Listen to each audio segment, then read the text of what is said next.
ચાલો આજે સમજીએ આહાર શૃંખલા વિશે એટલે કે જીવનમાં ઊર્જા એક જગ્યાએથી બીજી જગ્યાએ જાય છે કેવી રીતે આ એક એવો વિષય છે જે પ્રકૃતિના મૂળભૂત નિયમોને સમજાવે છે તો ક્યારે વિચાર્યું છે કે પૃથ્વી પર આટલા બધા જીવજંતુઓને જીવવા માટેની તાકાત આ એનર્જી આવે છે ક્યાંથી આ એક બહુ જ પાયાનો સવાલ છે બસ આ જ સવાલનો જવાબ છુપાયેલો છે આહાર શૃંખલામાં સાવ સરળ શબ્દોમાં કહીએ તો આહાર શૃંખલા એટલે ઊર્જાનો પ્રવાહ એક જીવમાંથી બીજા જીવમાં તો આ આખી ગેમમાં એટલે કે આહાર શૃંખલામાં કેટલાક મુખ્ય ખેલાડીઓ છે દરેકનો પોતાનો એક ખાસ રોલ છે ચાલો જોઈએ કોણ કોણ છે આ ટીમમાં શરૂઆત થાય છે ઉત્પાદકોથી નામ પરથી જ ખબર પડે આ એવા જીવ છે જે પોતાનો ખોરાક જાતે બનાવે છે ખરા અર્થમાં એ લોકો જ આખી સિસ્ટમના પાવરહાઉસ છે જેમ કે લીલા છોડ અને શેવાળ આ શું કરે છે એ લોકો સૂર્યના તડકાનો ઉપયોગ કરીને પોતાનો ખોરાક બનાવે છે આ જ ઊર્જા પછી આખી ફૂડ ચેઇનમાં આગળ વધે છે હવે ઉત્પાદકોએ જે ઊર્જા બનાવી છે એને કોઈક તો વાપરશે જ બરાબર અહીં એન્ટ્રી થાય છે પ્રાથમિક ઉપભોક્તાઓની આ એવા જીવ છે જે સીધા ઉત્પાદકોને એટલે કે ઘાસ પાંદડાને ખાય છે આપણા શાકાહારી પ્રાણીઓ જેમ કે ગાય હરણ સસલા અને નાના નાના કીડાઓ પણ આ બધા ઉત્પાદકોને ખાઈને ઊર્જા મેળવે છે એમ સમજો કે આ લોકો વનસ્પતિમાંથી મળેલી ઊર્જાને આગળ લઈ જવાનું કામ કરે છે ઓકે તો હવે આપણી પાસે શાકાહારી પ્રાણીઓ છે પણ એમને કોણ ખાશે અહીં આવે છે દ્વિતીયક ઉપભોક્તાઓ આ માંસાહારી અથવા મિશ્રાહારી હોઈ શકે છે જેમ કે શિયાળ જે સસલાને ખાય સાપ જે દેડકાને ખાય કે પછી એવા પક્ષીઓ જે કીડા મકોડા ખાતા હોય એટલે કે ઊર્જા હવે એક સ્ટેપ ઉપર ગઈ અને શૃંખલામાં હજી પણ ઉપર જઈએ તો આવે છે તૃતીયક ઉપભોક્તાઓ આ તો છે શિકારીઓના પણ શિકારી એટલે કે એવા પ્રાણીઓ જે બીજા માંસાહારી પ્રાણીઓને ખાય છે સિંહ વાઘ ગરુડ આ બધા ટોપ પર છે સામાન્ય રીતે જંગલમાં એમને કોઈ પડકારતું નથી આમને એપેક્સ પ્રિડેટર્સ પણ કહેવાય છે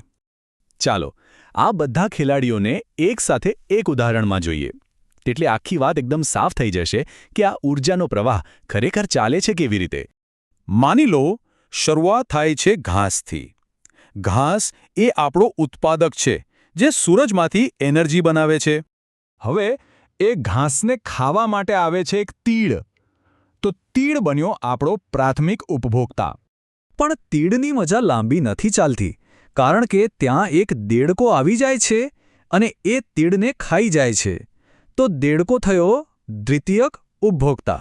પછી આવે છે નાગ એ દેડકાનો શિકાર કરે છે નાગ બન્યો તૃતીયક ઉપભોક્તા અને છેલ્લે આકાશમાંથી એક ગરુડ આવે છે અને એ નાગને ઉપાડી જાય છે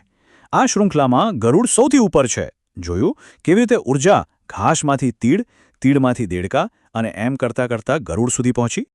પણ એક મિનિટ વાર્તા અહીં પૂરી નથી થતી સવાલ એ છે કે જ્યારે આ બધા જીવો ગરુડ હોય કે ઘાસ જ્યારે એ મૃત્યુ પામે છે ત્યારે એમની અંદર રહેલી ઊર્જાનું શું થાય છે અહીં આવે છે આખી સિસ્ટમના સાચા હીરો વિઘટકો આ લોકો કુદરતના રિસાયકલિંગ પ્લાન્ટ જેવા છે આ નાના નાના સજીવો જેમ કે બેક્ટેરિયા અને ફૂગ મૃતદેહોને તોડીને એમાં રહેલા પોષક તત્વોને પાછા જમીનમાં ભેળવી દે છે એમના વગર જીવનચક્ર અધૂરું રહી જાય એ જ પોષક તત્વોનો ઉપયોગ કરીને ફરીથી ઘાસ ઉગે છે અને આખી સાયકલ ફરી શરૂ થાય છે આપણે જે ઉદાહરણ જોયું એ એકદમ સીધી સાદી લાઈન હતી પણ હકીકતમાં પ્રકૃતિ આટલી સિમ્પલ નથી હોતી વાસ્તવમાં પ્રકૃતિમાં એક આહાર જાળ હોય છે આ એક વધારે વાસ્તવિક ચિત્ર છે જેમાં ઘણી બધી આહાર શૃંખલાઓ એકબીજા સાથે ગૂંથાયેલી હોય છે એટલે કે મોટાભાગના પ્રાણીઓ ફક્ત એક જ વસ્તુ નથી ખાતા અને એમને ફક્ત એક જ શિકારી નથી ખાતો જેમ કે સાપ માત્ર દેડકા જ નહીં ઉંદર પણ ખાઈ શકે અને સાપને ગરુડ સિવાય નોળિયો પણ શિકાર બનાવી શકે આનાથી એક જટિલ જાળ બને છે જે બતાવે છે કે કેવી રીતે દરેક જીવ બીજા ઘણા બધા જીવો પર નિર્ભર છે